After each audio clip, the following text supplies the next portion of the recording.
Hello my loves, welcome back to Love What Luck. Hope you've all had a good week. The sun is still shining, or at least it is when I'm recording, and I couldn't be happy about it. I know people are ready for autumn, you're all ready for the cosy vibes, and I get it. But you do realise when this bit of sunshine goes, it's the last we're going to see of it until May. Like, I was looking at videos earlier, like old videos, because I've got nothing better to do.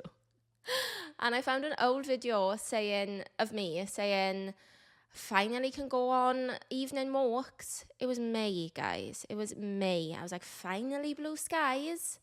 May. So we've got a long old winter ahead. So I just think let's just embrace the fact that the sun is still out. Let's just enjoy it. I do have that thing every single year where I'm like, why do I live in the UK when clearly I thrive in the sunshine? I'm a summer baby. But anyway, very British talking about the weather.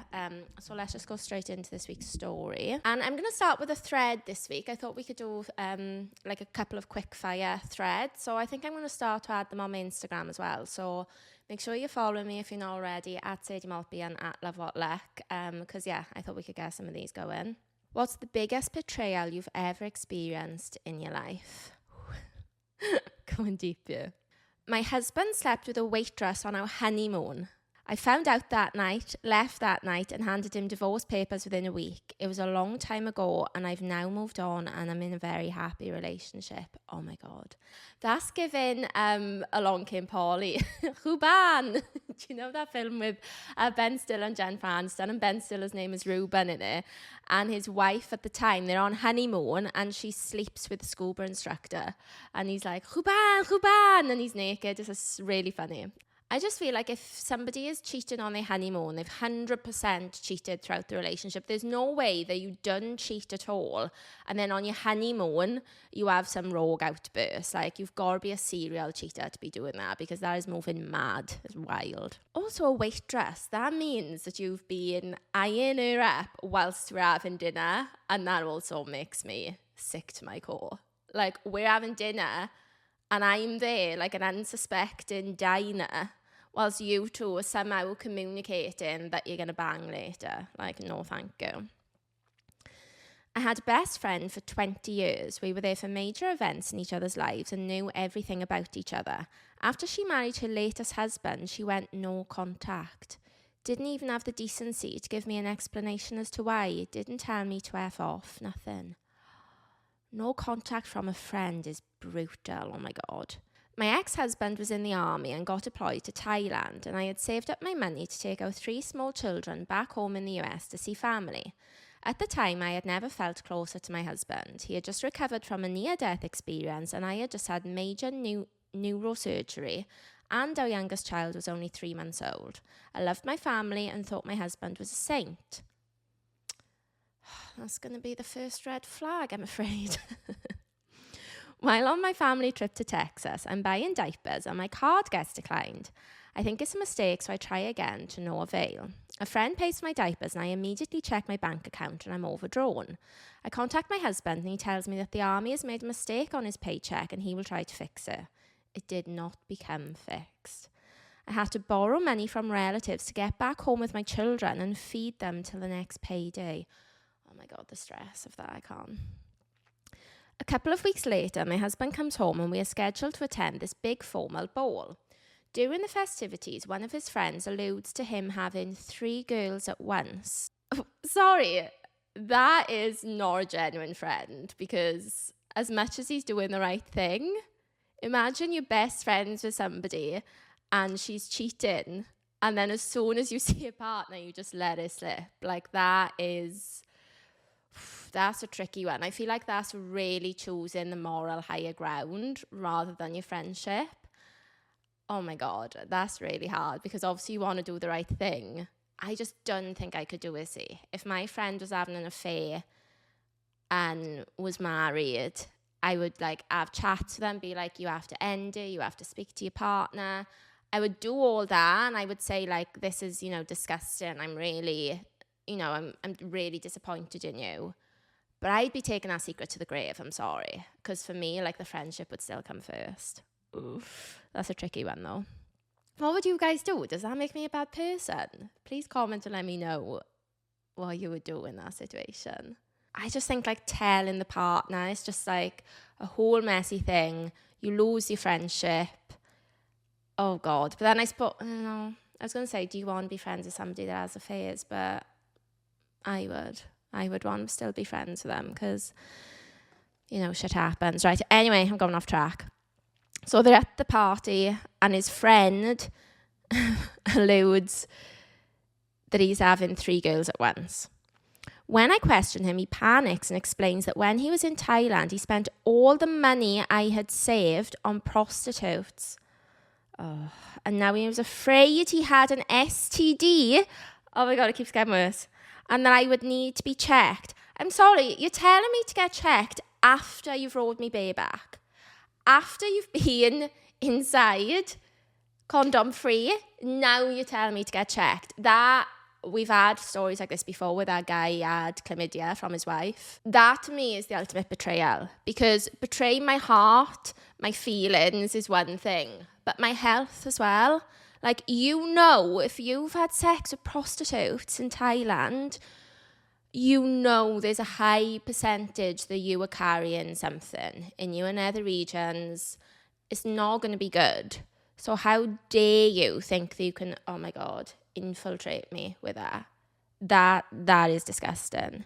I remember being thankful for my friends because I didn't get out of bed for about 3 days, total and complete devastation. I mean, I think staying in bed just for 3 days is pretty good, given the shock of that. Like, to me, that writes out about 3 months of staying in bed. The whole prostitute thing for me as well, I'm dead against it. And I would really struggle if my partner had been with a prostitute, because I just don't agree with it. I don't like it. I think like there must be some cases out there where prostitutes like love it. But come on, maybe they love it for a second. Like, I've seen all the shows, like all the escort shows. And I'm sure I've talked about it before. There was a show, I loved it, and I can never remember what it's called. I think it was like Bruna or something. It's like a true story about this Brazilian girl who was like a prostitute, but then she used to write reviews of the guys after on the website, and she built this huge brand for herself, and it was like amazing for a short time because like she was sleeping with these guys and she was making all this money and she was getting like really popular and stuff, and she was hot, and it starts good. But then it always ends bad. Like, she got into drugs. Like, the guys are obviously horrible. Then she ended up, like, going from sleeping with somebody, say, for, like, $5,000 down to, like, £30. Like, and that's a true story. I just feel like it always ends bad. And I just don't like the whole industry. So that, for me, another ultimate thing. And now you've given me bloody chlamydia as well, like, just to top it off. There's just no need, is it? Okay, next one. I feel like I'm really coming in hard today with trauma dumps. But here we go. I dated a man for 14 months. Then I found out he had given me a fake name. Then I found out he had a fiancé. This happened a month ago, is still fresh, and it still stings. A fake name is wild. To be able to fake a name for 14 months is some serious shit. Like, I would just fold straight away. Because I just think when this is how my first thing would be, like relaying a story, I'd be like, oh yeah, and then she said, Sadie, stop doing that, and I'd be like, oh my God. They'd be like, who's Sadie? And I'm like, oh. I would just panic. Like, how can you fake a name? I honestly think it's easier to fake not having a fiancé than it is to fake a name, truly. Because you can turn that fiancé into like a friend in your head. Do you know what I mean? So you can occasionally slip up, but you can also be like, my fiancé is called Dave, and I'm just going to turn him into my friend. Remember, like what I said before, when you tell a lie, you're meant to tell it as close to the real story as possible to get away with it. So that, as hard as it would be, and for 14 months, I just could never. But as hard as it would be, I think you could kind of get away with it. You could kind of just be like, oh, I'm going out with my friend tonight. We're going to dinner. And then like you can tell them all about the restaurant you went to. You're just lying about the fact you were there with your fiancé. Horrible, I know. But I think, I don't know. But I think that's easier. But a fake name, I just think I just think your name, you've carried it through your life. I just think it's such a hard lie. And also it's just something that you don't think about, is it? Whereas I feel like when you're telling stories about people, sometimes you're cautious about like what you say, or if you're going to name them to a friend, or, you know, like even on yours, I'll say my friend. I wouldn't like name anyone that's going through stuff because obviously they don't want to be on the podcast. So, you know what I mean? I feel like just generally in life, you're like quite cautious about what happens and what stories you say. But your name is it. Like that for me is wild.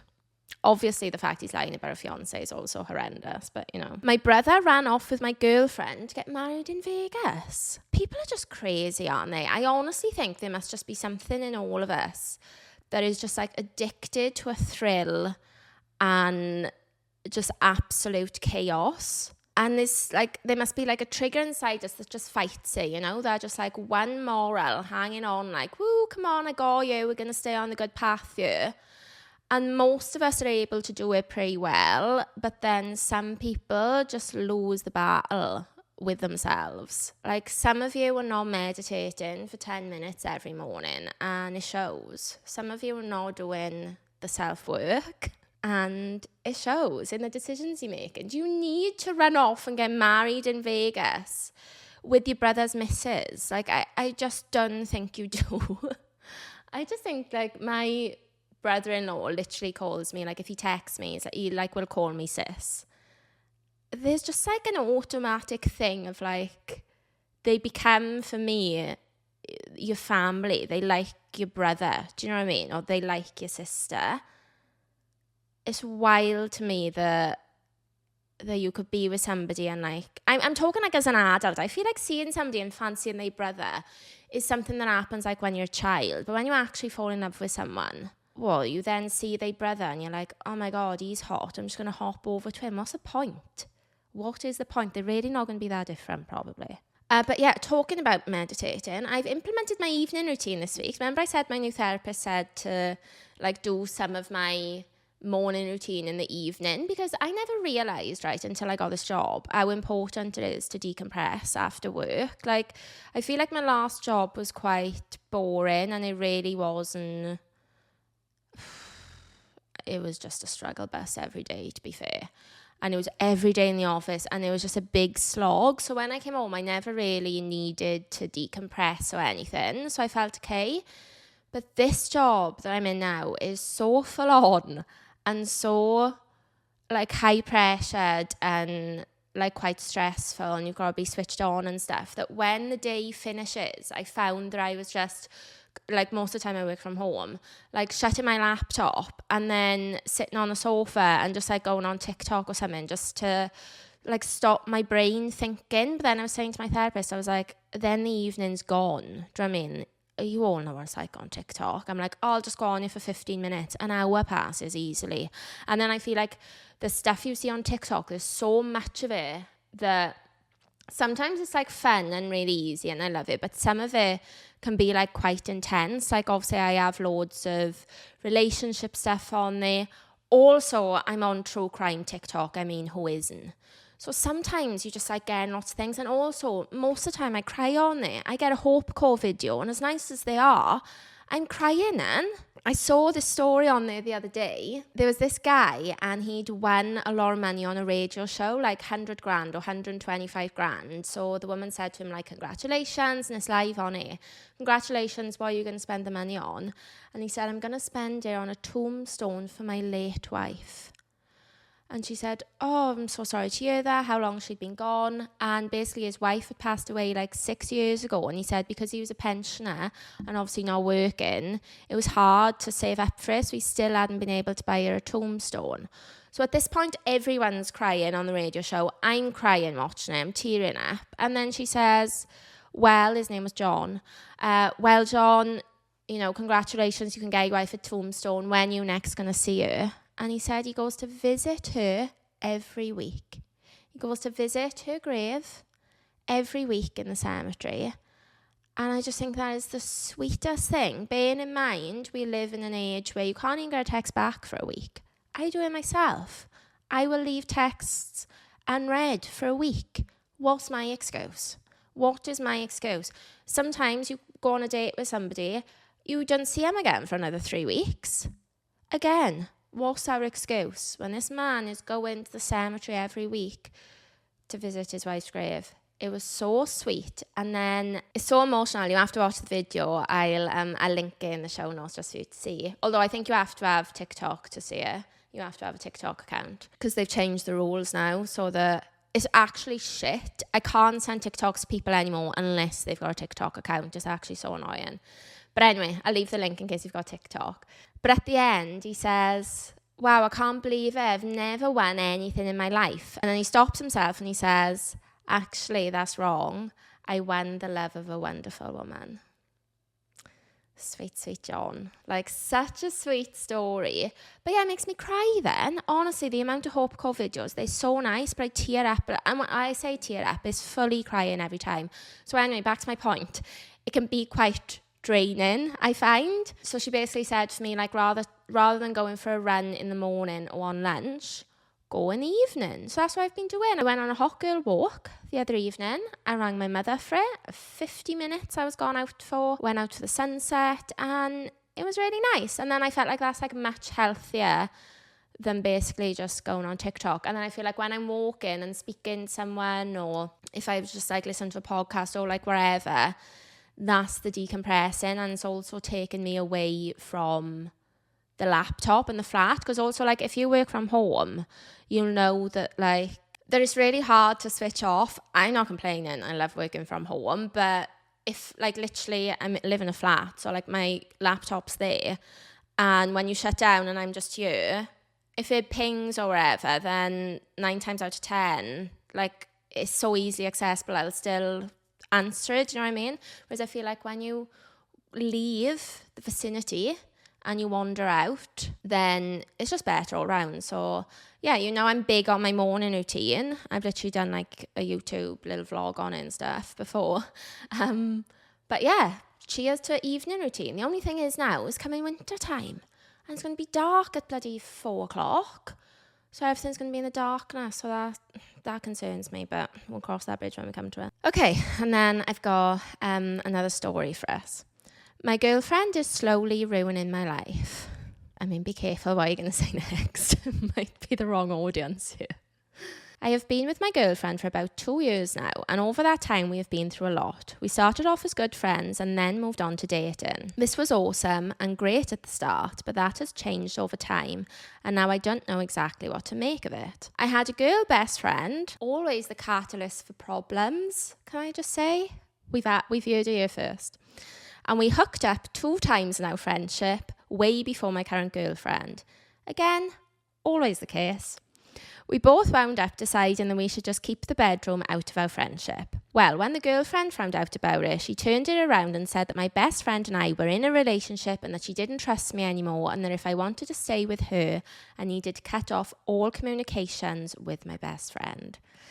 So doing what any normal, rational person would do in this situation, I did it. I am not one for fighting or anger, so if I can do things to avoid confrontation, I just do them. So after all of this, months later, we decide to move in together, and this goes well until she starts to control more and more of my life.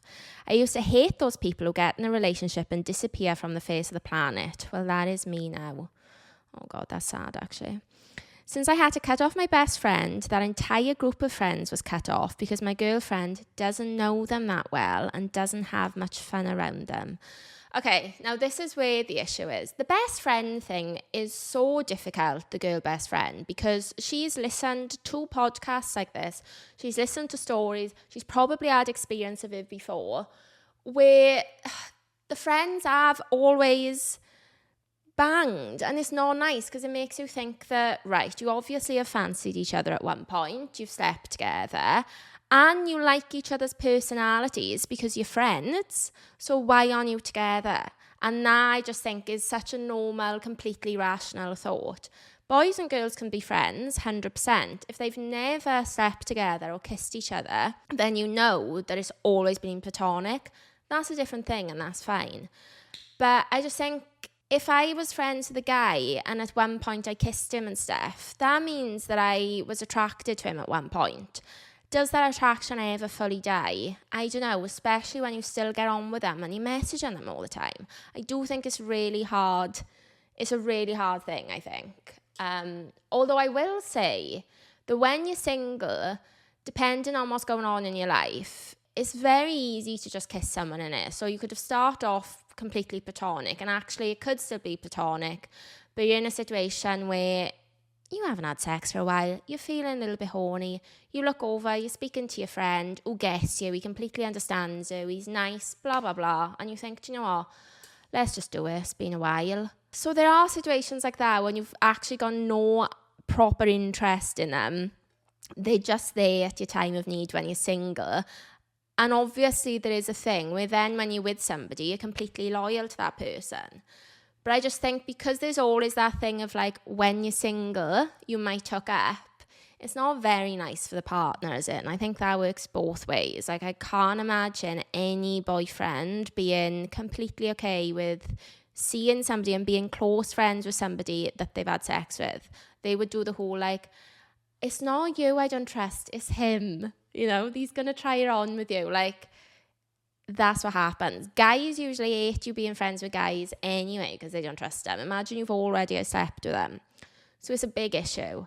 But where I draw the line always is telling somebody what they can and can't do, because I just think that when you're with someone, all the stuff that is wrong, they should want to make that right themselves. So I just think like when you're with someone, they should be the ones to be like, okay, do you know what?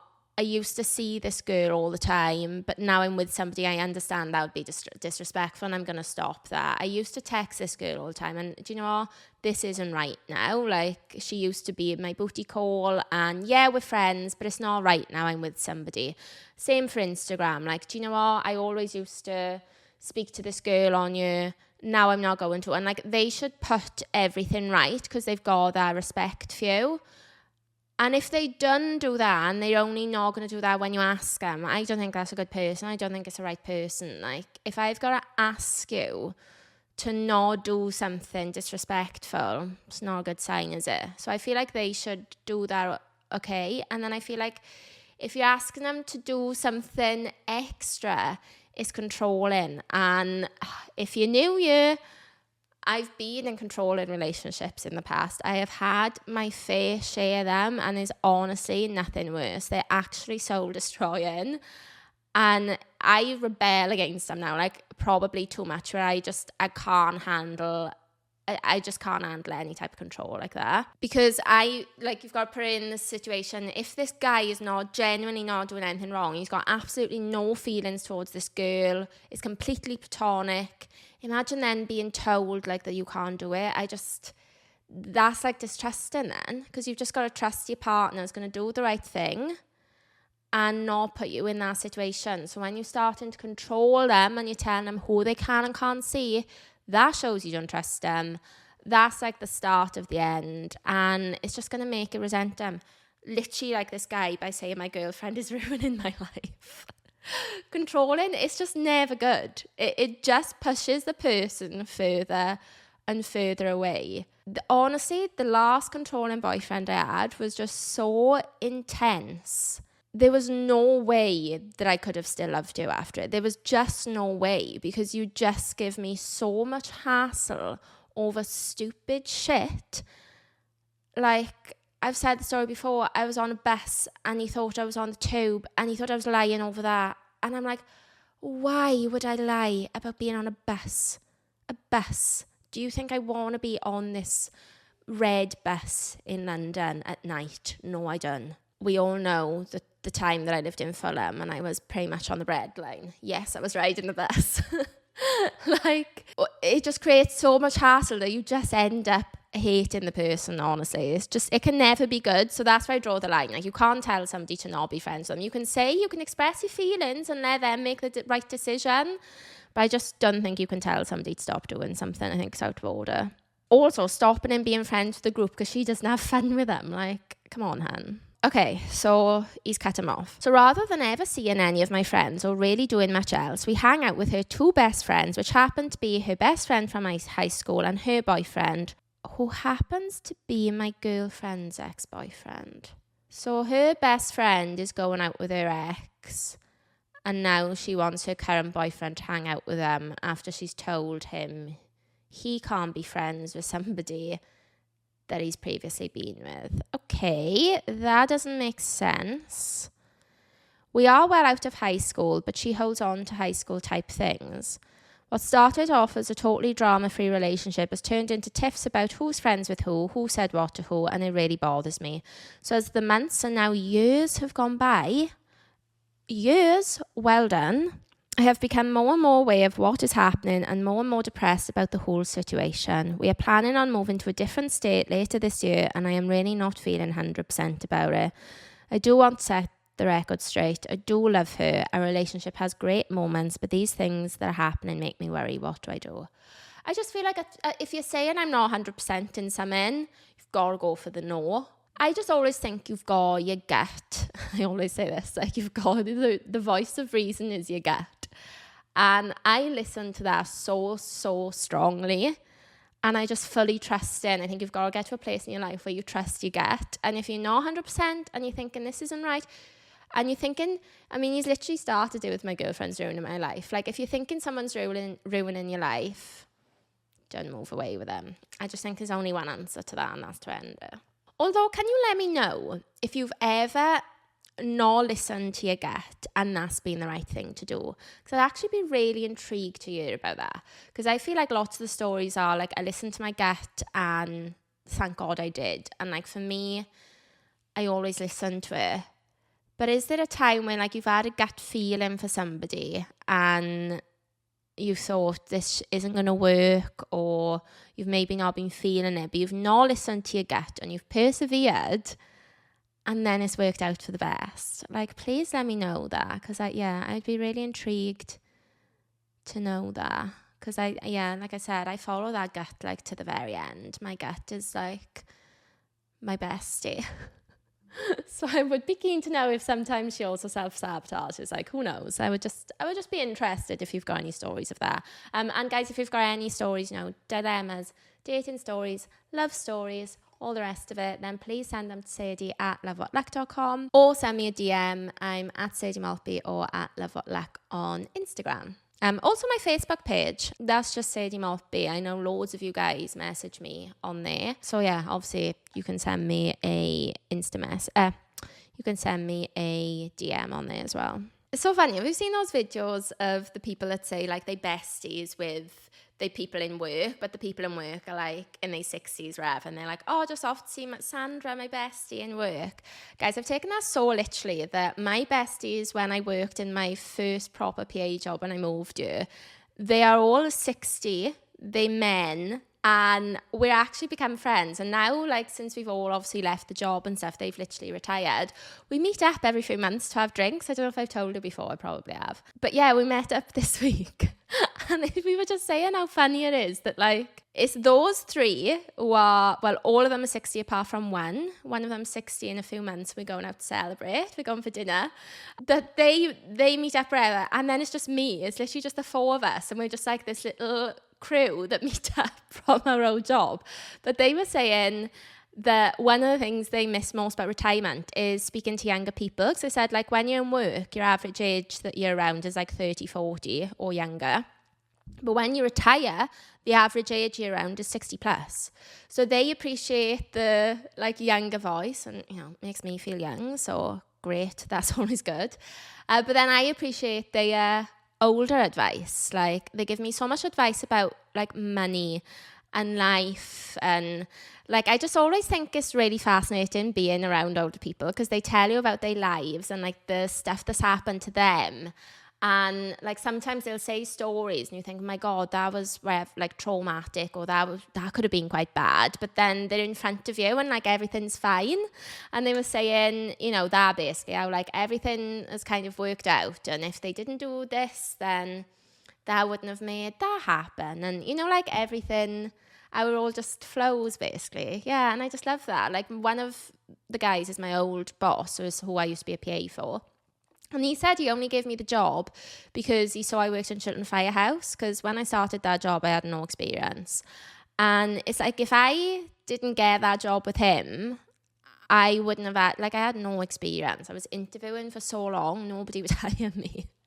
But he gave me a chance. And if he didn't give me that chance, I would never have, like, evolved. Like, that's the longest I've stayed in a job in London. I was there for like 3.5 years.